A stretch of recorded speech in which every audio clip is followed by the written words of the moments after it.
While you're sharing your journey and flipping to low carb, you talked about a period where you felt really shitty.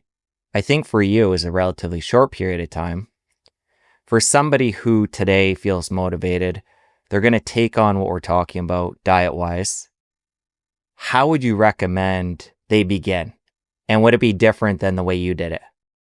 Oh, yeah, I would never tell someone to do it without, I think I could have massively improved, headaches and all that by getting doubling down on the electrolytes, and that's another thing, we're taught, low sodium, whatever, your body needs salt, especially on a low carbohydrate diet, you're gonna need extra salt. I probably would have invested in some bone broth, potentially, some type of electrolyte supplements, whatever that looks like. Um, and just being very patient. I don't think I was fully prepared to feel really bad, because I was like, this is bad. This is really scary bad. So if you feel bad for, usually for most people, it's like 5 to 7 days, some people for a couple weeks. Give yourself a minute. It will get better. We are such a quick fix society that if we don't feel, we feel bad for like 30 seconds and we think the world is ending, just knowing okay, this it's a stress on your body transitioning from burning a lot of glucose to burning a lot of fat. Ultimately, it's going to be a really good thing, but it's still a stress, right? So just being really patient with that process. Also, you know, I was really fortunate that there were a few people I was talking with on Instagram that I could say like, "Oh God, I feel really bad." But if you have like working with a dietitian, a ketogenic dietitian, or somebody who understands low carb nutrition, or a coach, I think that is really helpful. So you don't feel like, what am I doing? Or is this normal? I think that's a really good investment. People are so hesitant. It's amazing to me that people spend like $1,000 on a phone, but are like, oh my God, $30 on a consult. So investing to help yourself get started, I think is a good idea. To get really practical, somebody having high carb right now, say it's 200, 300 grams of carbs per day, and they want to embark on this, in the beginning, how drastically would you cut that down? And then over time, how does somebody know where their end goal is? Whether it be low carb, keto, carnivore, there's different endpoints.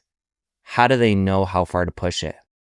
Yeah, and that's such a good question. And again, when I first started this and when I was newer into my journey, I was a million percent sure like this is it forever for everybody. I just felt so good.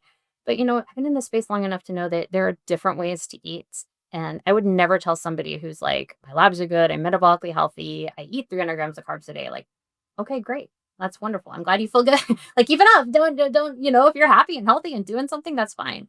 But once again, that is not most of the population. So let's just say somebody is eating 300 grams of carbs a day and they find out they will go to the doctor and their A1C is 6. So they're prediabetes. You know, when we worked at Ona Health, we put them on a very low carbohydrate diet right away. And that can be very tough for people. But the theory and the hypothesis of that is, you there's no more room at the end. So every time you eat carbohydrates, you're having a lot of damage. On the flip side of that is some people that I guess I could compare that a little bit to like, hey, if you've never run in your life, we're gonna go run a 10K tomorrow. You ready? Like, and we're gonna run 6 miles. You never run? Yeah, good luck. Let's go. Maybe we should have you run around the block first, And so you have to know yourself. Like me, I'm kind of an all or nothing. Let's go. Hence, going from million carbs to no carbs. You know, but if somebody's like, I absolutely would never do that. It is much better to titrate down than it is to do nothing. Just like, people who don't exercise at all. It's like, if you walked 1 minute a day and increase that, it's consistency and time that really makes results. And so, yeah, I mean, if you're metabolically sick, meaning, your A1C is elevated, your fasting insulin is elevated, really, really benefit most people from a very low carbohydrate diet. And you can define that. There's different definitions. I would even say 50 or less. Some people say 25 or less for a set period of time. I used to think, oh, we need to do this forever. Well, most people, once they become metabolically healthy, are able to add some whole food carbs back in and they go fine. You're never going to probably be a 300, 400 gram person, but maybe you'll be 100, 150. I don't know. But we need to get your levels back down. We need to see that inflammation in your body is, safe. Where your A1C isn't elevated, your fasting insulin isn't elevated, your triglycerides aren't elevated. Ideally, your LDL looks good, your HDL looks good. Obviously, nothing's weird with AST, ALT, these liver enzymes, your kidney BUN. Very curiously, kind of side tangent, but a lot of people that I worked with at Ona Health had an incredibly high, A1C and blood glucose, and the lowest BUNs I've ever seen. Blood urea nitrogen, and blood urea nitrogen is a kidney lab. We never want to see that super high because that's dangerous. But when it's really, really low, I'm like, because nitrogen is a breakdown of protein. You'll talk to them and they're eating almost no protein and just, astronomical amounts of carbs. It's really curious. I'd never seen that in my practice until working with severe type 2 diabetes. Somebody who's metabolically deranged and their HbA1c is high, their fasting insulin's high, going low carb might be enough to start to reverse that. But there's also, with things like keto and carnivore, producing ketones in the body, which has other benefits. So how do you look at ketosis, ketones, as being part of a protocol for somebody? Yeah, and that to me really depends. Like, I have some people that I've worked with that, like, I'll give you an example, like severe migraines. Like, I really want to explore what it's like to be in ketosis because, even though I'm eating low carb, I'm still having severe headaches because just eating low carb is not necessarily ketogenic. Ketogenic, just the definition, is a very high fat, moderate protein, extremely low carb diet. Because if you're eating like just this like huge amount of protein, that can go back through gluconeogenesis to produce glucose. So you might not be in ketosis.